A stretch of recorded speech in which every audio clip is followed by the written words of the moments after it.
औरंगजेब आलमगीर तुम्हें समझ में आएंगे। खुदा की कसम, जब तक इस धरती के ऊपर मुसलमान हुक्मरान रहे, यही मुल्क सोने की चिड़िया बना रहा है। जब तक हमारी हुक्मरानी रही है, किसी पर कोई ज्यादती नहीं हुई है। लेकिन जब से मुसलमानों का कब्जा हटा गए, हिंदुस्तान तबाही की तरफ जाने लगा। हम आज भी कहते हैं, खुदा की कसम, हिंदुस्तान के लिए कौम मुस्लिम को चेक करने की जरूरत नहीं है। अगर जरूरत पड़ेगी, सबसे पहले कफन बांध करके सबसे आगे जो कौम निकलेगी, उसी कौम को मुस्तफा का सच्चा नाइब कहा जाता है। सुभान अल्लाह, माशाअल्लाह। और मैं कहता हूं, कोर्ट के अंदर जितने चाहो बहसे कर लो, लेकिन तारीख के मुंह पे कालिक नहीं पहुंच सकते। इस मुल्क को आजादी दिलाने वाले मदरसे के बेटे हैं, चाहे वो फजले खैराबादी हो, चाहे वो अल्लामा काफी किफायत अली रहमतुल्लाह ताला अलैहि हो, ये मदरसे के बेटे। हाँ, हिंदुस्तान को आजादी दिलाने वाले मदरसे के बेटे। आज इन मदरसों को बंद करने की बात चल रही है, तो सुन लीजिएगा, ये मदरसे न तुम्हारे करम पे कल चल रहे थे, ना आज चल रहे हैं। ये मदरसे कल भी मुस्तफा के करम पे चल रहे थे, आज भी मुस्तफा के करम पे चल रहे हैं, और इंशाअल्लाह तादमे ज़ीस्त ये मुस्तफा की चौखट की खैरात पे चलते रहेंगे। सुभान अल्लाह, सुभान अल्लाह। लेकिन तकलीफ आपसे, और आपसे ये तकलीफ है कि हम अपने बेटों को पढ़ाने तैयार नहीं है। बड़ी अच्छी गुफ्तगू आपने अल्लामा साहब से सुनी, गलत नहीं कह रहे हैं, बात सच्ची है। न पढ़ना चाहते, न पढ़ाना चाहते, और ये सब चाहते हैं कि मरते ही जन्नत में जाऊं। सारे ही चाहते हैं ना? कितने लोग जन्नत में जाना चाहते हैं, जरा बता दे। सभी जाना चाहते हैं ना? फिर बोल क्यों नहीं रहे जब मैंने पूछा था तो? सारे चाहते हैं जन्नत में जाऊं, लेकिन पढ़ना पढ़ाना कोई नहीं चाह रहा। अच्छा, जिनके पास चंद रुपल्ली आ गई हैं, वो तो सोच रहे हैं कि दीन भी हम अपनी मर्जी से बनाएंगे। ऐसे भी बड़े बड़े लोग मैंने देखे, जिनके पास चंद टके होते तो वो चाहते कि दीन हमारी मर्जी से चलेगा। बेचारे गरीब लोग दब के दीन के नीचे चल रहे हैं। एक ऐसा नजरिया उनका रहता है, खुदा की कसम, दीन को तेरी जरूरत नहीं है, तुझे दीन की जरूरत है। दीन वैसे नहीं चलेगा जैसे तुम चाहोगे, तुम्हें वैसा चलना पड़ेगा जैसे दीन चाहेगा। अगर ये कर सकते हो तो आओ, वरना हटो। है आया यूरिशो तातार के अफसाने से, पासबा मिल गए काबे को सनम खाने से। दीन तुम्हारा मोहताज नहीं। तो जो पैसे वाले अपनी मर्जी हाँकते और कह रहा जी मरंगे तो फला बाबे को बुला के नमाज जनाजा पढ़वा लेंगे। नमाज जनाजा का नंबर तो मेरे लाल बड़ी बाद में आता है। सबसे मुश्किल वक्त होता रूह निकलने का, उस वक्त कोई पीर साहब नहीं आएंगे, नहीं आएंगे जी, हाँ, कोई पीर साहब उस वक्त नहीं आएंगे। जब रूह निकलना शुरू होती है ना, तो फिर कोई दिखाई नहीं देते। रूह निकलती है, पहले पैर के अंगूठे से निकलना शुरू होती है, घुटनों में अटकती है, कमर में जाके अटकती है, सीने में जाके अटकती है, फिर जब ये गले की इस हड्डी पे जाके अटकती है ना, बहुत मुश्किल होती है घड़ी। अल्लाह अल्लाह से दुआएं मांगा करो, मालिक मौत की तकलीफ से निजात देना, मांगा करो ये दुआएं। हिसाब लगाए बैठा, मरेंगे तो पीर साहब से नमाज जनाजा पढ़वा लेंगे, यही सोच बैठा है। लेकिन ये जो रूह अटकने का वक्त है, अल्लाह हम सबको झांकनी के अजाब से महफूज रखे। आमीन आमीन। मैंने लोगों को 3-3 दिन तड़पते देखा है, अल्लाह। महबूब अलैहिस्सलाम ने इरशाद फरमाया, रूह ऐसे निकलती है जैसे कि कोई सूती कपड़ा खारदार दरख्त पे डाल के खींचो तो एक एक धागा जैसे निकलता है। अल्लाह। कभी चूंटे को मरते देखा? चूंटा कितना छोटा सा होता है ना, चूंटी से बड़ा जो चूंटा होता है, देखा है कि नहीं भाई? बोलो देखा है कि नहीं? पूरी ताकत से उस पर पैर मार दो, एक बार में मरता नहीं है। उसकी बारीक सी टांगे हिलती रहती है, बहुत देर के बाद उसका दम निकलता है। यार अगर चूंटे की रूह इतनी मुश्किल से निकलती है, तू तो हट्टा कट्टा 6 फीट का है, तेरी पोटियों में तो रेशे भी हैं, तेरे जिस्म में हड्डियां भी हैं, तुझे क्या लगता है इतना आसान होगा? खुदा की कसम बड़ी मुश्किल कड़ी होती है जब रूह निकलती है। वो कहा था किसी ने इतना तो कर्म करना, ऐ नर किसे मस्ताना, जब जान लबों पर हो तुम सामने आ जाना। वाह भाई वाह वाह, सुभान। मुश्किल कड़ियां होती हैं। तुम्हें क्या लगता है यूं ही सांस लिया खत्म? कई घरों के हालात देखे हैं मैंने, जब रूह निकलने लगती है बच्चे बेकरार होकर तड़पते हैं। अब्बा क्या किया जाए, कोई पानी पिला रहा है, कोई बदन दबा रहा है, लेकिन किसी की खिदमत रूह को आसान नहीं कर रही है।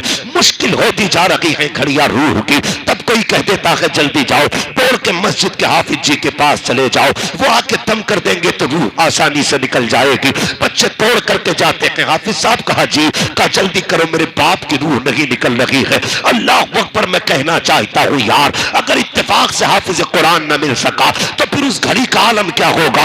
मैंने इसलिए कहा है अपने बच्चे को हाफिज कुरान बना लो, कारी कुरान बना लो, ताकि मौत का वक्त करीब आए, कोई आए ना आए, तेरा सगा बेटा तेरे सरहाने बैठा हो, इधर रूह निकलने का काम शुरू हो, इधर से वो कुरान पढ़ना शुरू कर दे, इधर रहमान पढ़ी जा रही हो, उधर रूह निकाली जा रही हो, इधर सूरह यासीन की तिलावत होती हो, इधर रूह निकलती हो। जब कुरान की तिलावत होती है अल्लाह की रहमत के फरिश्ते आ जाते हैं, और जब रहमत के फरिश्ते आते हैं उस वक्त रहमतें बरसती है। ऐसे आलम में रूह निकले तो तकलीफ सबको होती है, लेकिन वो ठंडे ठंडे काफूरी हाथ बदन पे रख के कहते हैं यार सब्र कर, वो देख तेरे लिए जन्नत का दरवाजा खुला है। जैसे कि जन्नत के दरवाजे पे निगाह डालती है बंदा मौत की तकलीफ भूल जाता है।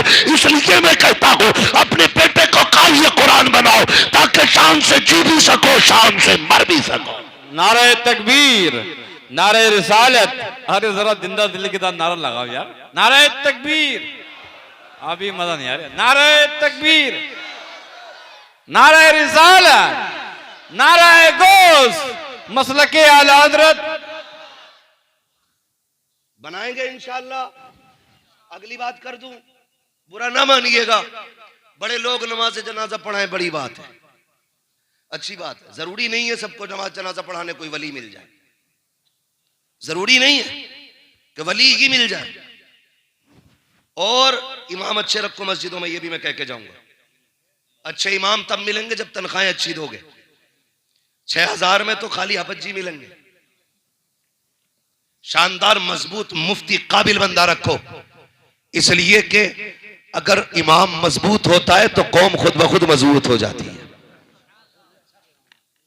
काबिल इमाम मस्जिदों में रखो। सुभान अल्लाह, सुभान। ना मानिएगा, बहुत बड़ा नुकसान हमें पहुंच रहा है। काबिल लोग मस्जिदों में रखो, और जब आप काबिल लोग रखेंगे तो ये भी कम पढ़े लिखे लोग कम रहेंगे, आगे तक बढ़ने की कोशिश करेंगे।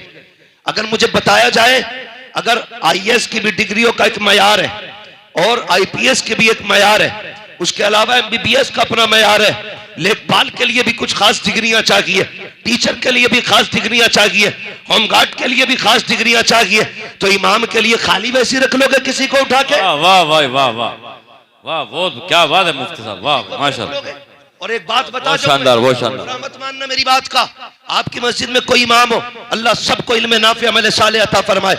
मुझे बाखुदा नहीं पता कौन किस मस्जिद में कितनी बड़ी डिग्री लेके बैठा है, लेकिन मैं इतना जानता हूं नमाज का काम आसान नहीं है।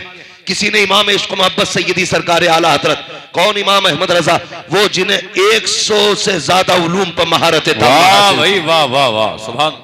जिनकी काबिलियत पे आज तक पीएचडी चल रही है और आज तक उनके उलूम की तहकीक चल रही है, पता नहीं चल पा रहा कि आला हजरत को इल्म था कितना। उस जात से किसी ने पूछा आपको कितना इल्म है, आपको कितना इल्म है? जी जी, इससे जिसको 100 उलूम पे महारत ताम्मा हासिल और खुद में इतना काबिल, अगर दरसगाह में बैठे तो अपने वक्त का सबसे बड़ा उस्ताद नजर आए, अगर हदीस पे बात करे इमाम बुखारी का सानी नजर आए, फिका पे कलम उठाए तो अपने वक्त का इमाम आजम अबू हनीफा का शागिर्द नजर आए।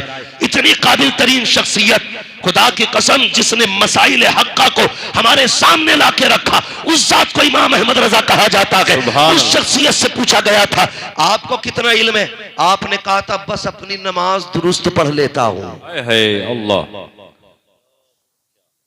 इतना काबिल चाहिए बंदा। अब बताओ कितना इल्म होना चाहिए?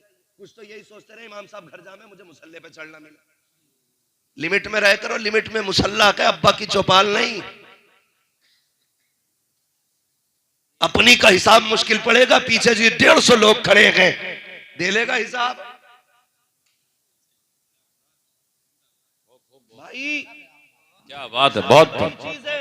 बहुत अच्छा बात। और ये मुसल्ला हर एक काक नहीं होता, मुसल्ला उसी को मिलता है जिसे अल्लाह इज्जत अता फरमाता है। दोनों बातें याद रखिएगा। काबिल इमाम रखो। कैसे काबिल? एक तो दुआ करा रहा था नमाज जनाजा के बाद, अरबी में दुआ करा रहा था, खाली हाफिज जी था इमाम साहब, मानवी एतबार से वो कुफरी जुमला बोला था उसने। अल्लाह। मेरे भाई खुदारा नमाज सही लोगों से पढ़वाया करो। तो मैं बात कर रहा था, अगर जरा सा पैसा भी है ना तो ये घमंड है क्या हुआ हजूर से पढ़वा लेंगे। हजूर को खुद बिस्मिल्लाह नहीं आती, वो तो खाली पगड़ी लिए घूम रहे हैं हजूर, क्योंकि वो पढ़े इसलिए नहीं थे कि अब्बा के बाद अचानक में हादसाती तौर पे पीर बन गए वो। हाँ, हादसाती तौर के पीर होते हैं ये, वरना पढ़े इसलिए नहीं थे कि पैदा होते ही दुनिया हाथ चूम रही थी। तुम भी हाथ सबके मत चूमा करो। किसी को इस्तंजा करना आता नहीं आता, चल दिए, इससे तुम्हारे रुतबे बुलंद हो जाएंगे। एक अच्छा भला आदमी मिट्टी बन जाएगा। कई पीर ज़ादों को हमारी कौम ने मौलवी बनने नहीं दिया। हाँ, उससे कवरमंद नहीं बन रहा। और हाथ रखवा दो हजूर का, ये भी हजूर हो गया। क्या है ये?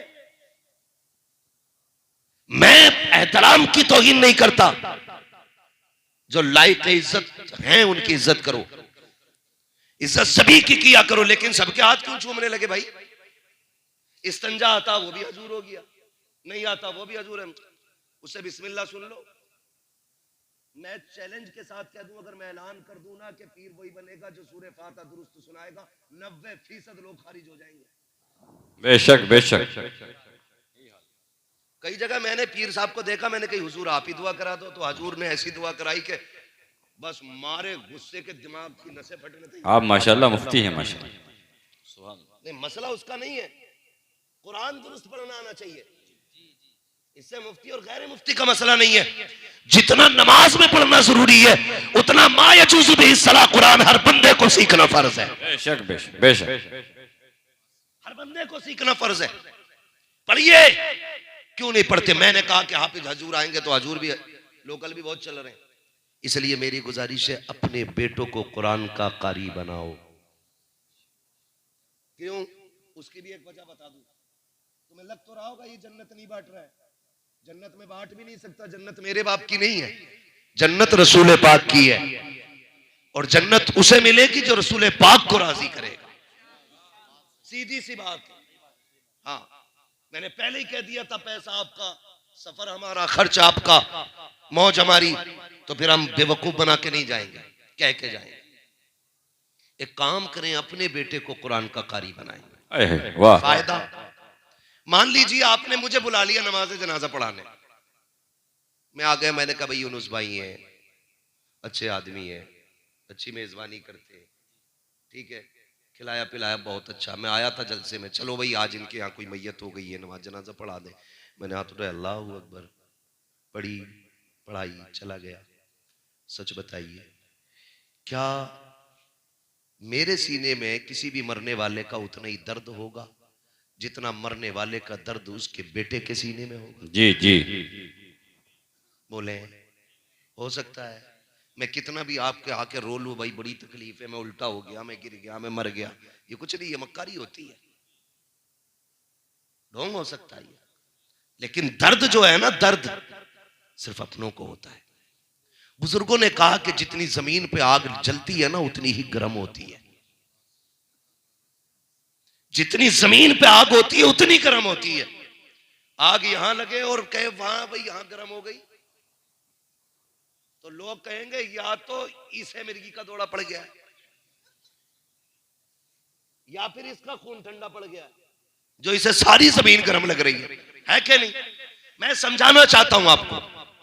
तो जो दर्द बाप के सीने में बेटे का होगा, या बेटे के सीने में बाप का होगा, ना वो पीर के सीने में होगा, ना वो मेरे सीने में होगा, ना वो किसी के सीने में होगा। क्या कि अच्छा हो अगर जनाजे में बाप लेटा है, मुसल्ले पे बेटा खड़ा हो, जब नियत बांधने की बारी आएगी, जनाजे को देखेगा, ख्याल आएगा मालिक ये वो लेटा है जिसने अपने कपड़ों पे पैबंद लगाए थे लेकिन मेरे मदरसे का खर्चा दिया था। मालिक ये वो बाप है जिससे एक दिन कह दिया था अब्बा मुझे नई ड्रेस चाहिए, इसने ईद पे अपने कपड़े नहीं बनाए थे, मेरे कपड़े बनाए थे। आज वो लेटा है जो पूरी जिंदगी लोगों से कहता था मेरा बेटा हाफिज कुरान हो रहा है, देखना एक दिन मदरसे से कुरान की तालीम लेके आएगा। ए मेरे परवरदिगार मैं कुरान का हाफिज बन के निकला, इसकी कोई खिदमत ना कर सका, ये दुनिया से जा रहा है। ए मेरे परवरदिगार आज वक्त आ गया है सिला देने का। मेरे मालिक आज इसे हवा की जरूरत नहीं है, आज इसे बेहतरीन जोड़े की जरूरत नहीं है।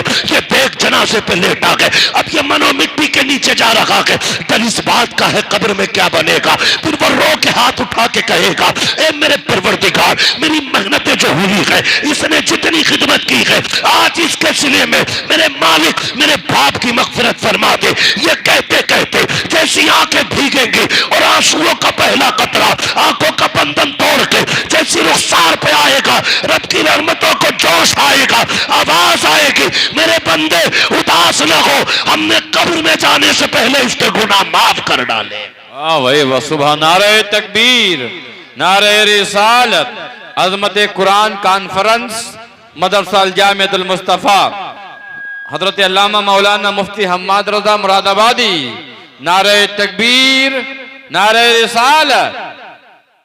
इसलिए बनाएंगे कम से कम एक बेटे को हाफिज कुरान जी इंशाअल्लाह। बोले इंशाअल्लाह। मांगा करो अल्लाह से दुआएं, बहुत फायदे हैं। मैंने अभी तक ना किसी मौलवी को बीवी इसलिए मारते हुए नहीं देखा कि वो घर से 50 लाख नहीं लाई थी। अगर बेचारा हाफिज जी भी है ना तो डिमांड नहीं रखता है। सुनो जब इल्म दीन हमारे मुआशरे में होगा ना तो फिर निकाह भी आसान हो जाएंगे। जितनी बड़ी डिग्री उतनी बड़ी डिमांड है। उधर को वो मांग भी क्यों रहा, कई सारी बातें हैं, दिल के बपोले जल उठे सीने के दाग से, इस आग लग गई घर के चिराग। क्योंकि वो कौन सा MBBS हो रहा था, अब्बा ने 2 करोड़ दे के ना रिश्वत के तौर पे डिग्री ली है।